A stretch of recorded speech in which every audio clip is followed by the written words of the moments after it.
ఈజీగా క్విక్గా అయ్యే మటన్ రెసిపీని చూద్దాం. ఆనియన్స్ కట్ చేసి పెట్టుకోవాలి. క్లీన్గా మటన్ని కడుక్కొని దాంట్లోకి కారం, ఉప్పు, అల్లం వెల్లుల్లి పేస్ట్, గరం మసాలా, ధనియా వేసుకొని ఈ మిక్చర్ని మంచిగా మ్యాగ్నేట్ చేసి పెట్టుకోవాలి. ఇప్పుడు గ్యాస్ పై ఒక కుక్కర్ పెట్టి తగినంత ఆయిల్ వేసి ఆనియన్స్ కట్ చేసి వేసుకోవాలి. ఆనియన్స్లో కొద్దిగా గోల్డెన్ బ్రౌన్ వచ్చేంత వరకు వెయిట్ చేయాలి. ఇప్పుడు మనం మ్యాగ్నేట్ చేసి పెట్టుకున్న మటన్ని కుక్కర్లో వేయాలి.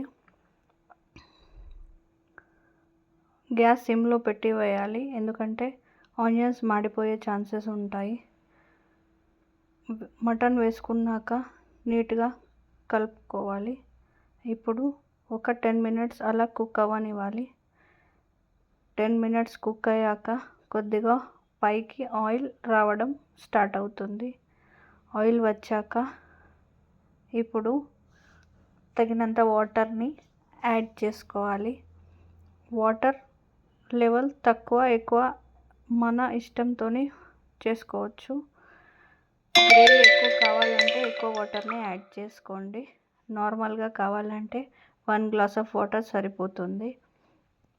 ఇప్పుడు కొత్తిమీరకు వేసుకొని కొద్దిగా ఉడకనిచ్చి కొత్తిమీరకు వేసుకొని కుక్కర్ క్యాప్ని పెట్టేసేయండి. కుక్కర్ క్యాప్ పెట్టాక మీడియం ఫ్లేమ్లో గ్యాస్ని ఉంచాలి. మీడియం ఫ్లేమ్లో ఉంచి ఒక 5 విజిల్స్ వచ్చే వరకు కుక్కర్ని ఉంచి ఆఫ్ చేయండి. ఇప్పుడు మనకు ఎంతో టేస్టీ అయిన క్విక్ అండ్ తొందరగా రెడీ అయ్యే మటన్ రెసిపీ రెడీ అయిపోయింది. చాలా క్విక్ అవుతుంది. బ్యాచిలర్స్ కూడా ఈజీగా చేసుకునే రెసిపీ ఇది. టేస్ట్ కూడా చాలా బాగుంటుంది.